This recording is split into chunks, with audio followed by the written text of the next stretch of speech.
You like cheap comic books, right? Well, I'm Professor Allen, and I talk about cheap comic books on the Quarterbin podcast. In every episode, I'll dissect a single comic from my collection, as long as I paid no more than 25 cents for the issue. Forget about $4 new comics that you can read in 4 minutes, or crossover events that can cost $100 to collect. Join me in the Quarterbin, where even bad comics are a bargain, and good ones are a steal. The Quarterbin podcast is part of the Relatively Geeky Podcast Network. Visit us at relativelygeekypodcast.blogspot.com or search Relatively Geeky or Quarterbin Podcast in iTunes. I guarantee it'll be worth every penny. Aloha! It's Jason from Hawaii. Welcome to a special edition of the Comics for Fun and Profit podcast. In this episode, I will be talking to comic book creator Carol Leigh. She is here to promote her latest book, My Time Machine. This is an original graphic novel from Fantagraphics. This is an amazing, beautiful book that is out in stores right now. Carol, welcome to the Comics for Fun and Profit podcast. How are you doing today? I'm well, thank you, and aloha to you too. Carol, thank you very much. Now, listeners, I'm just going to briefly go over some of Carol's previous works. Carol, I have to point this out because I saw this on your website. One of your earlier works was drawing yellow page ads. I have to mention that. I thought that's pretty cool. And that was my first job out of college. And I went to UCLA and studied fine art, and they don't really teach you how to earn a living. Mm-hmm. So I luckily fell into that job, which only paid about $87 a week. But I learned how to work a stack camera, use mechanical pens. I was drawing trucks and, commercial refrigerators, just all kinds of stuff. It was very educational and served me well. Yeah. Because Carol, I'm going to say, because I remember the Yellow Pages. I remember the Yellow Pages back then in the 70s, how it was this huge, thick, monstrous book, and the White Pages was small. When it was delivered to the house, it was always like this. The Yellow Pages were always thicker than the White Pages. And nowadays, I think Yellow Pages are so thin. I don't even know some places still do have Yellow Pages anymore. But I just thought that was so cool. All right. So you've also done some work for Hanna-Barbera Comics, DC and Marvel Comics. You did storyboards for rock videos and some movies, such as Top Secret. Is that correct? That was fun. I met Sting on that job, or Adam Ant, or Victoria Jackson came in and fooled everybody by pretending to be a French actress, and then she just punked everybody. It was, and Val Kilmer was the star of that. So I didn't go to England where they shot the thing, but yeah, I was on that crew for about 3 months in advance of filming. I have to say, I really think they should do a sequel with the current movie star Austin Butler, because he almost looks like he could play Val Kilmer's son in Top Secret 2. That's what I think. That'd be cool. All right. You have done work for the LA Weekly, Entertainment Weekly. You have contributed a couple stories to Ahoy Comics. And some of your collected comic strips are available now through Kitchen Sink Press Strip Joint. Now Ensville again through Kitchen Sink Press, and coming soon from Fantagraphics. I'm going to try to, hopefully I get this right. Murderberg, is that correct? Yes. It was originally, I did the Murderville stories for Go Comics Online. But as soon as Gary got me to start, thinking about a collection of them, then the TV show Murderville dropped on Netflix, and I go, oh, oh, curse you, Will Arnett. Now I have to, come up with a new title. And fortunately, I like Murderburg better than Murderville, because I was able to create a fast food stand called Murder Burgers. And, it works fine, call the residents Murder Burgers instead of Murder Villains. And that book will be coming out, I believe, in February. Oh, because I want to pick that up. It sounds fun. It's a collection of 6 stories.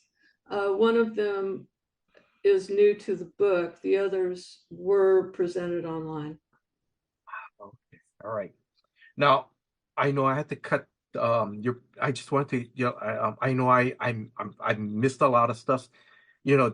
Did I miss anything that you want listeners to check out? I've done so many things to make a living. The weekly strip started, I think, around the late 80s. I can't remember. With the LA Weekly, I got picked up by the New York Press and then over to San Francisco Examiner. And that kind of sustained me for many years. It was good. I was on salon.com and in Asia with Hong Kong, Tokyo, etc. It never took off like Life in Hell did, but it was good for me to learn this very concise storytelling. I was telling a short story in 12 panels or less, sometimes more, but that made me gave me an economical writing style, which has served me well, because comics, you don't want to read a lot of words. You want the words and the pictures to integrate well and leave the eye around, and it's just more satisfying if it's not too wordy. There was one writer I won't name who wrote for Marvel, and I was lettering his work at the time and really having a hard time putting word balloons into a panel comfortably because he overwrote. So I learned what not to do by working on other people's work as well. Oh, okay. I'm going to say, wow, I didn't know you're a letterer as well. Wow. That's kind of how I got started in mainstream comics. I met a bunch of people at a convention in Orange County back in the late 70s. And at the time, I had been fiddling around with trying to do science fiction illustrations because I was hanging around at the Change of Hobbit bookstore in Westwood. And when I kind of fell into comics, lettering was a gig that I could get and I got pretty good at fast. And the terrific thing about it is that it gave me somebody's beautiful artwork that I could destroy with, the drop of a ink blot. I had a John Buscema page, pencils for Tarzan, and just gorgeous pencils. So what I did is I traced it on, made myself a new page, and I taught myself to ink on his page, over his page. Yes, no, yes. And so I started with lettering, which helped me lose my fear of putting ink on somebody else's work. Then I advanced myself to inking. And from there, I was able to get a job at Western Publishing, work inking like the Ducks, Mickey Mouse on occasion, some Warner Brothers cartoons or comics. And I just kind of bounced around. LA is a good place to get work. There's the studios there is what else? A lot of rock videos were being made, so I did some storyboards for that. Mark Avenir was very helpful to me in getting jobs. He spotted my potential right away. So he got me lettering jobs and then introduced me to Del Canal over at Western. Introduced me to somebody at Hanna-Barbera where I got layout work and then later storyboarding. And storyboarding led me to movie and video work, or I would do package illustration or comics for Mattel on Barbie and Mad Scientist and Masters of the Universe. So I've done a lot. I've covered a lot of ground. It has helped me make a living, but in a way, it's not as good as just focusing on one style and one thing and keeping it that until you either break through or retire. Now, I could never do that. I would get too bored. I like going from thing to thing. I like moving every 2 years. I just like change. Yes. So right now, though, over 70, I'm kind of winding down. And I'm very proud of this book and Murderberg that's coming out soon. And I'm looking forward to just doing the weekly strip and a story for Ahoy now and then. It's a great company. And Tom Payer, who used to work at Vertigo, he invited me in first to illustrate somebody else's short fiction in the back of a comic. And then he invited me to write a short story. Yes.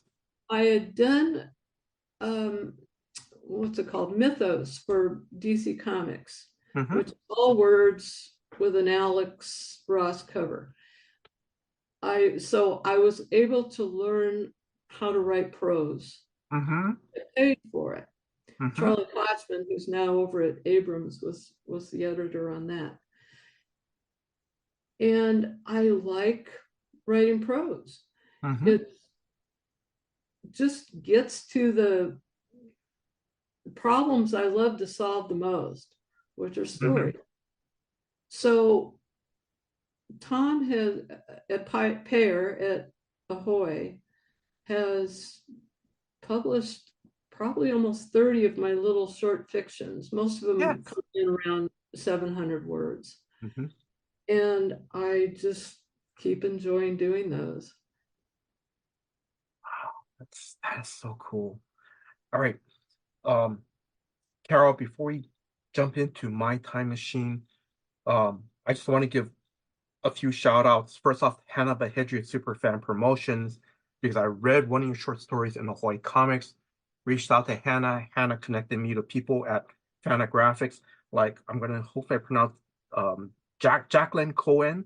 She was the former editor, executive director of communications and publicity of Fantagraphics. That position is now Tucker Stone is doing the publicity for Fantagraphics, and I want to give Tucker a big shout out for setting up this interview and also giving me an advanced hard copy. Tucker, thank you very much. Carol, I'm going to ask, would you like to add anything to that?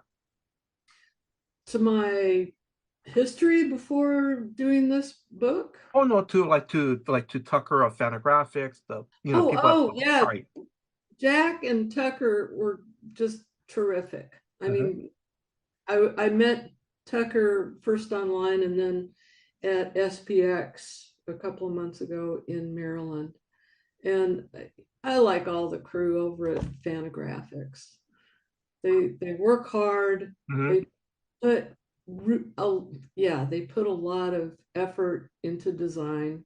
And that book looks really good. Let's talk about My Time Machine. Well, not My Time Machine. That is the title of the book, My Time Machine. So what is the story about? It is a contemporary sequel to The Time Machine by H.G. Wells, but it's more personal in that I am exploring my fears about climate change, authoritarianism, Yes. and AI. Mm-hmm. So I wove the story around those concerns so that I might help myself come to some peace with it or resolution. Yes. And that's what happened. The end kind of surprised me. Mm-hmm. Because I'm gonna say, because I know that that your story is like sort of like a sequel to H.G. Wells' Time Machine. You guys, because it's mentioned in the book. Well, it's not mentioned that, but they make references. Your characters make references to the H.G. Wells Time Machine book. As And if it were real, and yes. as if George Pal's movie had been a documentary and not Yes. fiction. Yes. But because I already saw the themes that you mentioned, it was very clear. And what I love about it, it was subtle. Um, it was just it was subtle in the book, like about climate change, you know. And then the other thing about the author, you know, what happens with when the government goes the wrong way. And I just love how you explored that. And you didn't, it was just how um your character Rob, when now correct me if I'm wrong, you never mentioned the female character's name. Is that correct in your story? That's right. Okay, I just wanted to make sure because I kept looking through the page like, oh, I don't see her name. So basically it's just your female protagonist and her ex-husband Rob. And but I love it how, she goes into the future. I want to say it was 2035. And I Yes. love how you set everything up. Rob doesn't, there's no like Rob has to say this is what all happened and da da da da, but it's kind of like it's already laid out too. It's like, the solar panels, this is what happened, you know, climate change was bad. It pretty much wiped out the crops, you know. Uh, and it was just um like I said, it was just I love how you took those few pages to explain what was happening already just in the 15 years that had changed. But at the same time, too, what I loved too was that um, even the future that looked bad, Rob was there was still glimmer of hope. Rob had married a doctor named Mara, which was nice because it wasn't like, oh, it's all bad and dreary and then oh no, he's like, no, hey, hey, I met someone, and I just thought that was great. That was really nice. Oh, thank you. Humans are resilient, and we're in for a rough time with climate change, and Yes, we're at a crossroads now with authoritarianism. My yes. personal theory is that there's an underlying thrum of fear because of climate change, that even people who don't want to acknowledge it are Mhm. feeling the effects. And we are we have animal instincts, and we know something bad is coming. Yes. And fear tends to drive people toward authoritarianism. They want to give their power to somebody who hopefully will fix everything.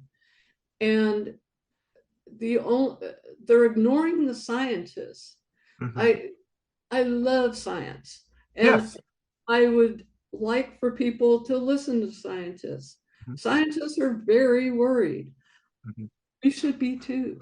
We should be doing everything we can to decrease our carbon footprint, Mhm. plug up methane wells, Mhm.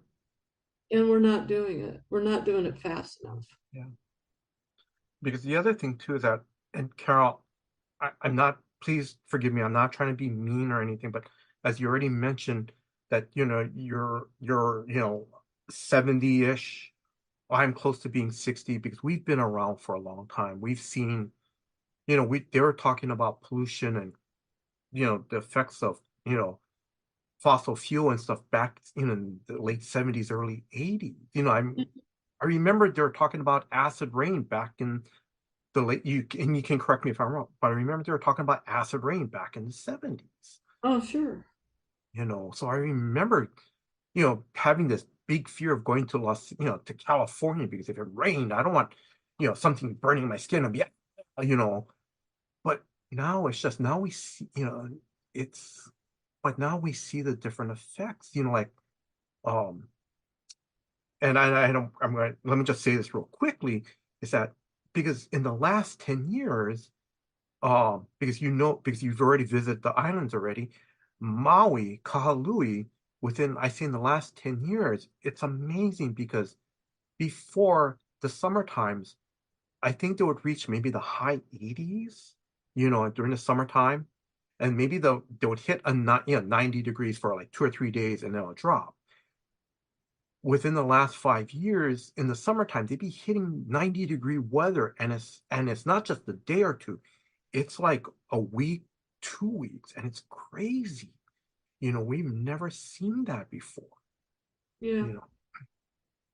So, okay, So sorry. I put a lot of that concern Yes. I condensed it. And I didn't want to skip over it. Mhm. One of the things with The Time Machine by Wells is he goes from the late 1800s to uh, what is it, 17653, the year, Mhm. and skips over everything in the 20th century. There was Yes. no way he would have known about, um, the threat of nuclear war, Yeah. climate change, Yes.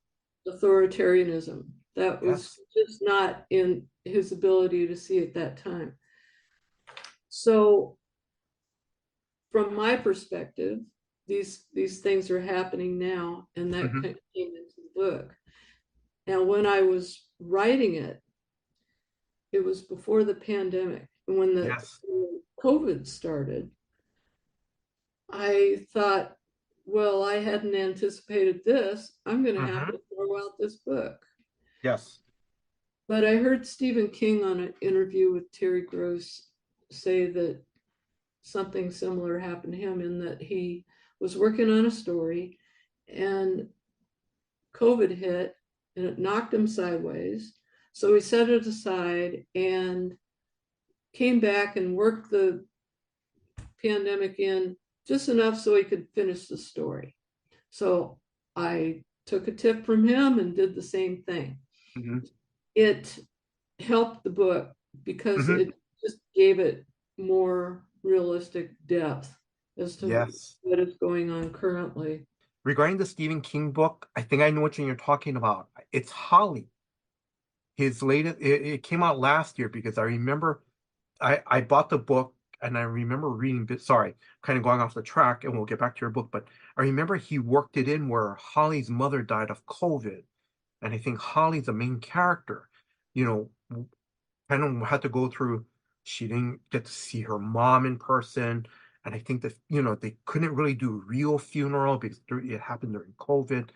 Like, oh, but now I'm going to go back to your book, My Time Machine, because when you started to talk about COVID, because like, yeah, it grounded itself in reality.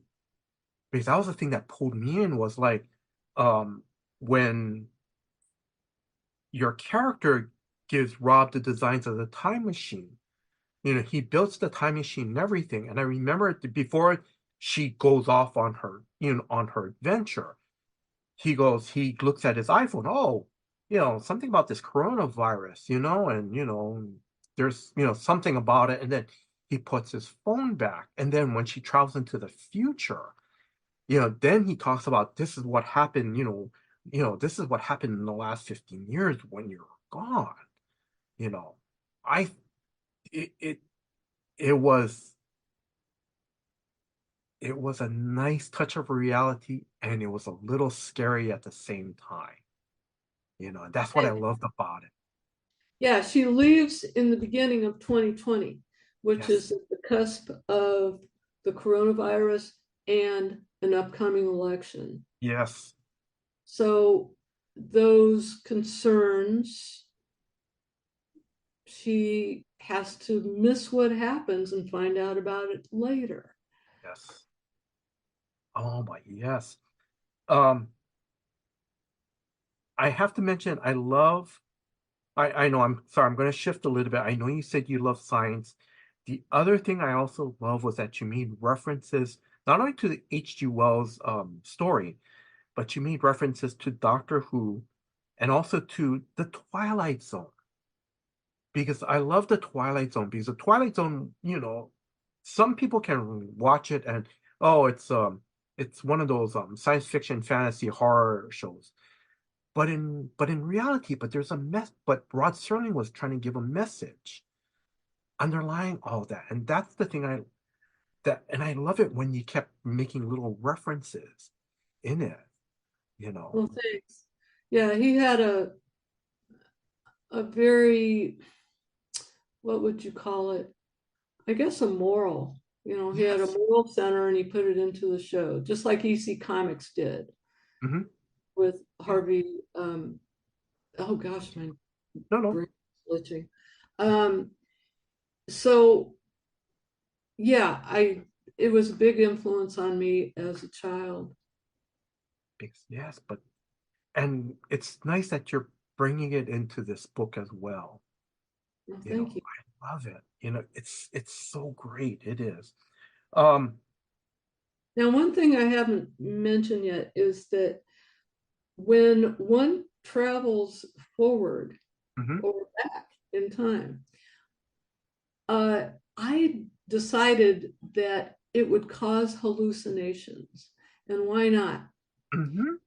You are distorting and going through a very unnatural process. So I used that to explain why H.G. Wells got so much stuff wrong, Mhm. dates wrong. He maybe he made this stuff up. Maybe he hallucinated it, or he's just a liar. Mhm. But we do assume that that actually happened, and I've got a working time machine that proves it can happen. Mhm. And that gave me a lot of opportunities to have fun with surrealistic imagery. Yes, because I want to say I think you because I definitely do know towards the end of your story there's a two-page spread that you did. I love it because there's one where I know because as we before we did the interview um because and please because I forgot the name of the instrument because you have it in the book is your musical instrument that's in the book the Concertina. yes, because there's one page where your character is either is like I guess coming trying to come back to 2020, and then there's one page where it's all these musical notes, and I just thought that was so cool. Well, thanks. Music is one of the characters in the book. Originally, I was going to put in a lot of Easter eggs with lyrics from various songs, Hmm. and it got a little too cute.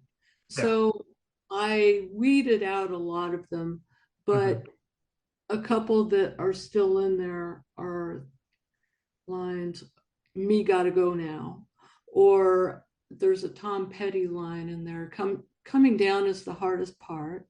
Hmm. And a very nice coda toward the end is a Joni Mitchell line that just gets to my heart every time. That's so cool. That is so cool.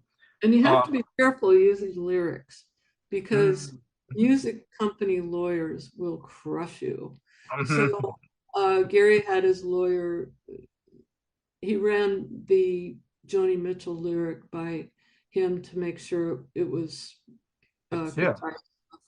and fortunately it passed. It's in Okay. there. I want to talk about a little bit about for listeners, can you describe before they pick up the book, can you describe how did you come up with the design of your time machine? Because there was a big glass dome in the front. Mm-hmm. Well, everybody likes a picture window. Yeah. I looked at the time machine from George Pal's movie, and it's a fun thing to look at, very steampunk. Yes. And it would end up with the guy dying Mm-hmm. because, there's no protection from the elements. Oh. The spinning wheel in the back, I guess it's good for the movie, but Mm-hmm. it, it doesn't really serve a function. Mm-hmm. Um, he had crystal levers Mm-hmm. to slow down or speed up or Mm-hmm. whatever on the console. And I just modernized the whole thing. The sort of egg shape that I arrived at, Mm-hmm. I didn't mean for it to look like an egg, but I like it Mm-hmm. because it's an incipient thing, Mm-hmm. something, you know, can lead you into a future life is Mm-hmm. the and Yes. what else? Everything runs on Apple technology. Yes. The console has a slot for an iPhone, which is Yes. basically, touch things on Yeah. here and you can move forward. There's an iPad that I take along with me into the future. Mm-hmm. And what else? Yeah, so they should give me a free iPad, I think. It's Yeah. a little bonus. You talk about the time machine as an egg shape. Everyone loves a picture window, and your character has to be protected from the elements, especially if they're zooming through the future, almost. And I think she goes, what, 30 million years? Correct me if I'm wrong. 30 million years into the future, right? As in the book. Yeah. They skipped that part in the movie. Mm-hmm. So, they just went to the Eloi Morlock Yes. time and he skipped the way future, which Wells got wrong. He Mm-hmm. was working off the best knowledge of the 1890s. Yes. Mm-hmm. But now we know better. Mm-hmm. And I ended up going to that time just because there is no fiction without conflict. Mm-hmm. So I decided to push it all the way to that furthest reach and Mm-hmm. get her stuck there. Yes.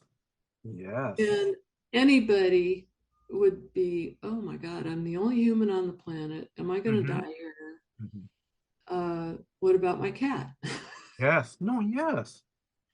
So, yeah, it was a good framing device to have the 30 million years Mm-hmm. future, which in California, because the time machine doesn't move, it's Yes. not like a TARDIS, which moves through space and time. It just sits there. Mm-hmm.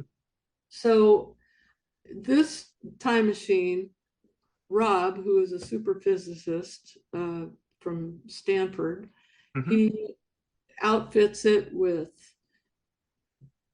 sensors Mm-hmm. for temperature, elevation, Mm-hmm. etc., because everything it can change. Mm-hmm. So that's the bonus of this. I think I call it the Rolls Royce of time machines. Yes. Mm-hmm. But he also does he does a test model, a little Yes. football sized Mm-hmm. model, just like in the book, H.G. Wells's character has a little test model that he sends into the future. Yes. Mm-hmm. Now Rob makes his model able to come back, Mm-hmm. but it still doesn't, it was too small to install sensors and so on, so they have to be very careful about it.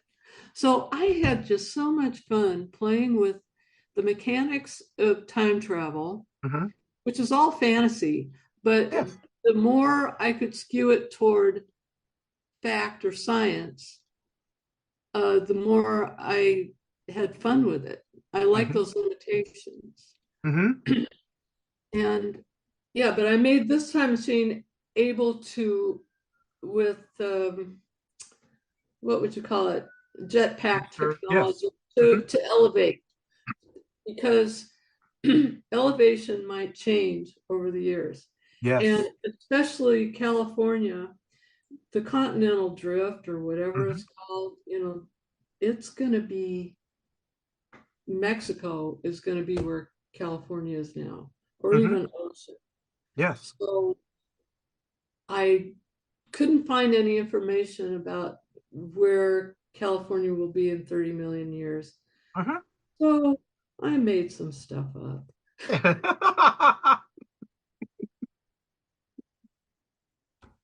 No, but the other thing, but Carol, the good thing, Carol, what I love about it is, um, like you said, you wanted to, you know, because it sounds like you did a lot of research trying to figure things, and it's not just, about, well, how could something like this, how could a time machine really work? But then you're also looking at, like you said, climate change too. And and we don't know what the Earth will be, we don't, like you said, California, we don't know what California is going to be 800 thousand years from now, or even 30 million years in the future.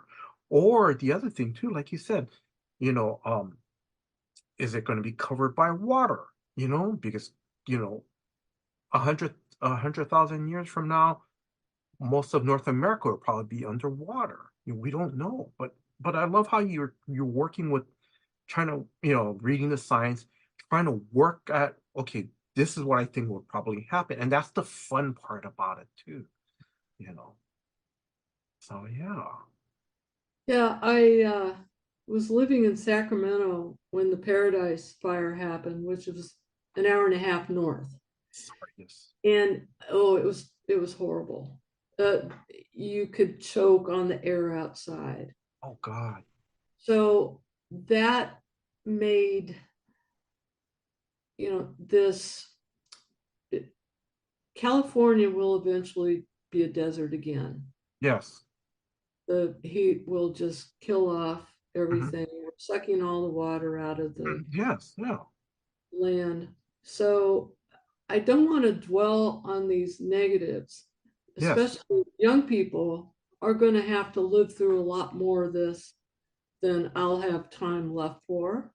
Yes. No, And yes. I feel for them. I feel for animals. Hmm.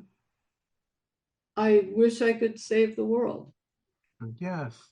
What I can do is try to save some peace of mind. Hmm. And that is, it helped me to write this book because I did achieve some peace of mind through it. Hmm. And one thing I want to do is continue to cut my carbon footprint. Yes. I'm, I eat only plants. Hmm. I try to stay away from traveling unnecessarily. Yes. It's hard to avoid getting on a plane completely, No, but yeah. Hmm. we got to keep in mind that this is damaging the planet. Um, what else? I walk wherever I can. Right now, I'm living in Hollywood, and it's easy to take the subway, bus, or feet. I'm gonna I'm gonna change. We got only a few more minutes left. I want to make it a little fun, and this is off the cuff because I see your cat Buddy on the chair. Yes, he's a very good boy. So, how did Buddy get into the story? He's in my life, Mhm. and he's such a character.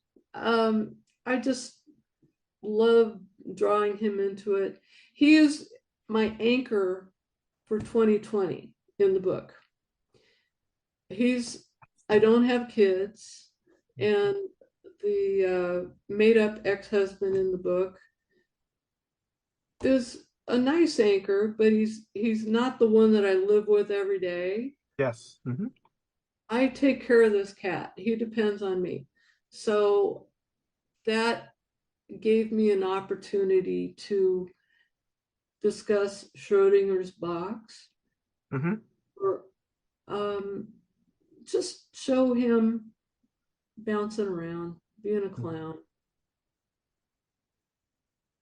I'm going to say one thing is that you immortalized him in your book because there is an actual picture of Buddy in the book. Is that correct? I did Photoshop it, but Okay. it is pretty much straight on. Yeah. Because I know we talk about I know you're talking about, you know, the themes of the book, trying to change climate change, and so forth. One of the things I love in the book that you mentioned, and this is where I think she's already um, um, this is where she's already so far in the future that basically she's looking at her iPad, and what I love about this is that she said, the iPad, this device was sort of a time machine, as were my memories, but only for visiting the past. And I love that because that's very profound. It is. Oh, I think somebody might have said it before I did. Oh no, but for this book, I mean, even though because what it rang true to me, and I'm sure it's probably written in other things, but reading in this book, reading in the moment, and just reading what she's seen already, and basically, she's alone in the future. It's just her now. And the thing is, and the only thing, like you said, is anchoring her is not only Buddy the cat, but it's not just the memories, but her looking at the picture, and that's anchoring her. And I'm going to say, and you can correct me if I'm wrong, I'm probably drawing a little bit too much, but this is what also wants her to go back home, to Oh, 2020. absolutely. Plus, you can't go outside in that grim future. It's Yes, too cold. you know.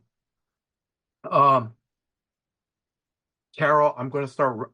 I know there is some other stuff I want to talk to you about, but you know what? I'm running out of time, and like I said, I don't want to take up too much of your time.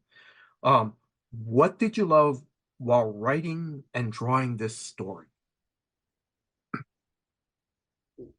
It was a very complex structure.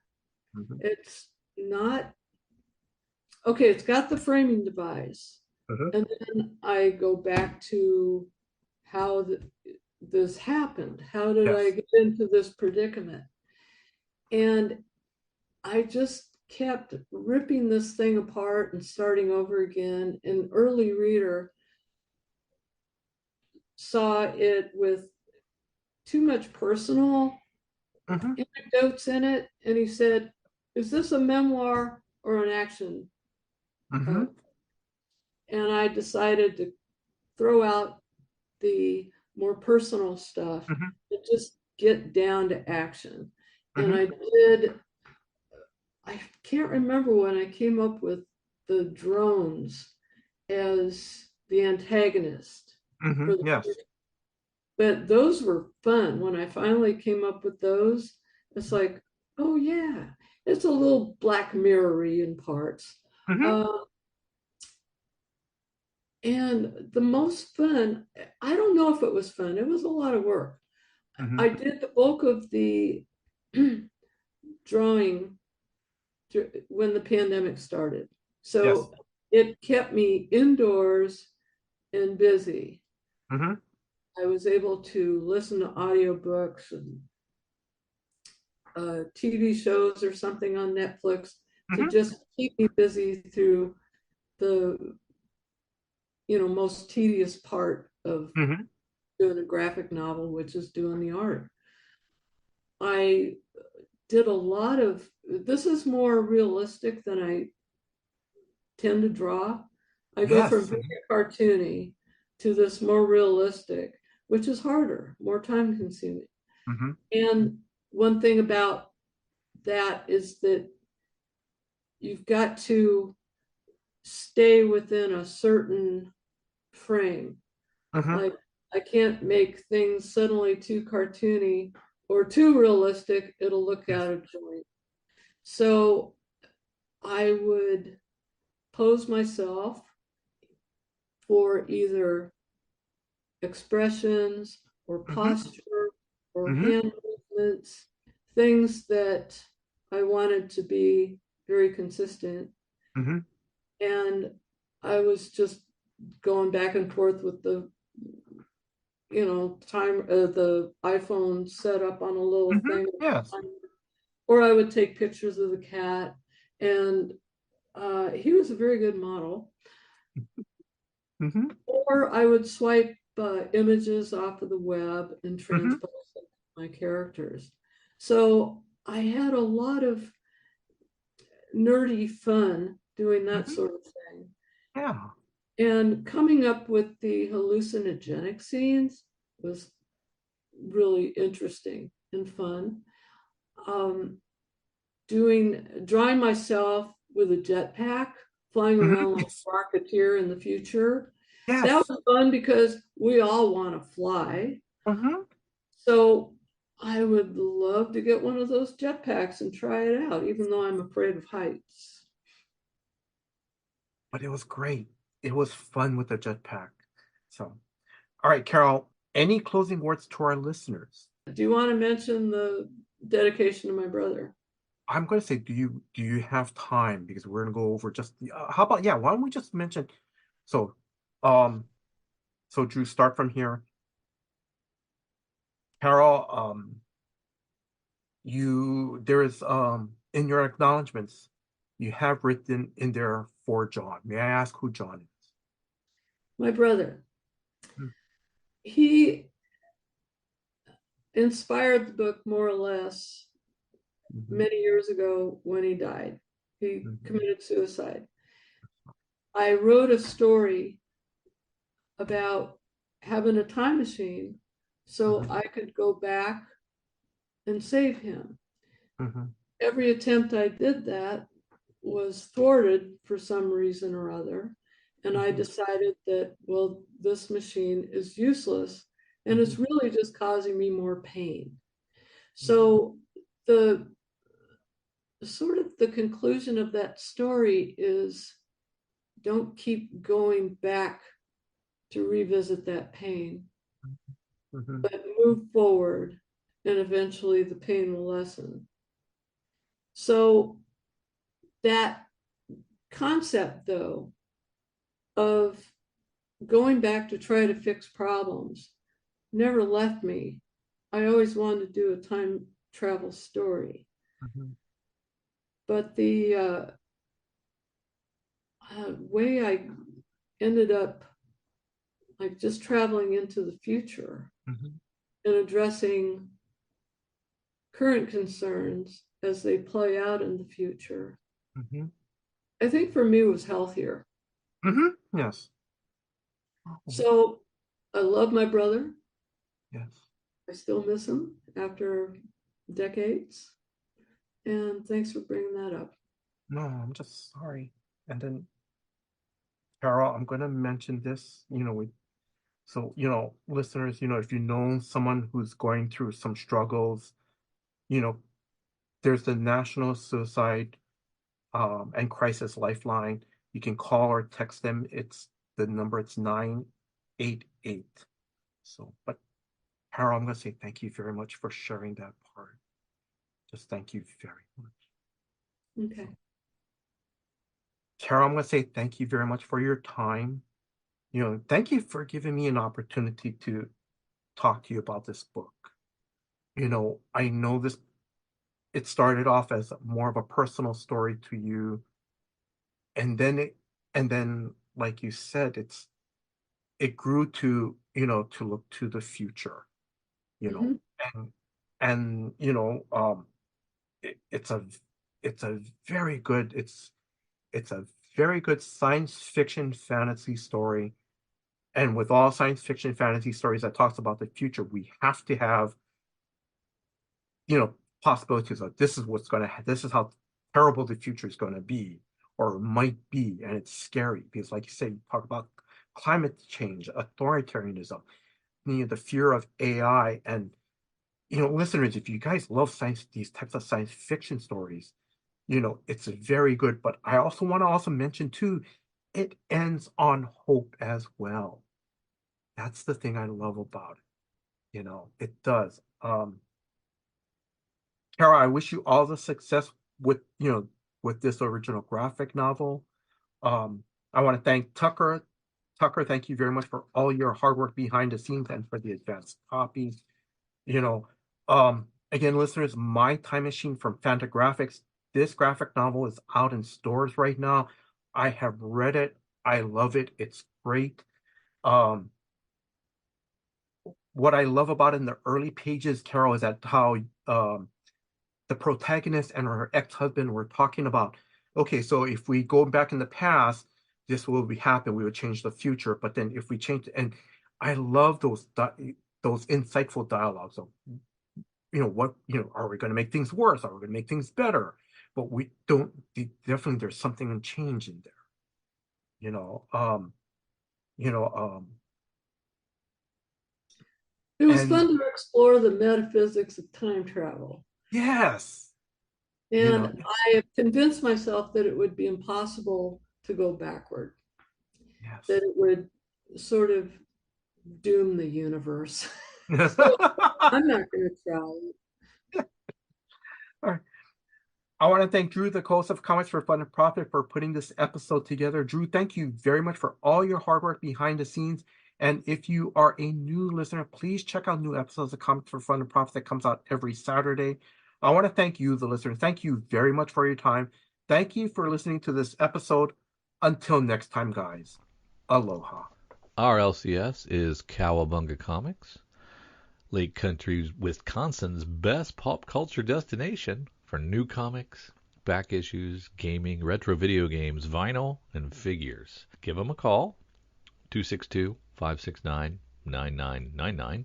Check them out online at cowabungacomics.com or follow them on Twitter at Incredicow. They are our LCS, and we utilize their deep discount mail order service to bring Oconomowoc, Wisconsin closer to us. They'll take care of you. Tell them Drew and Kyle sent you. Say hi to Eric and James from us. If you need an LCS, you can't go wrong with Cowabunga Comics.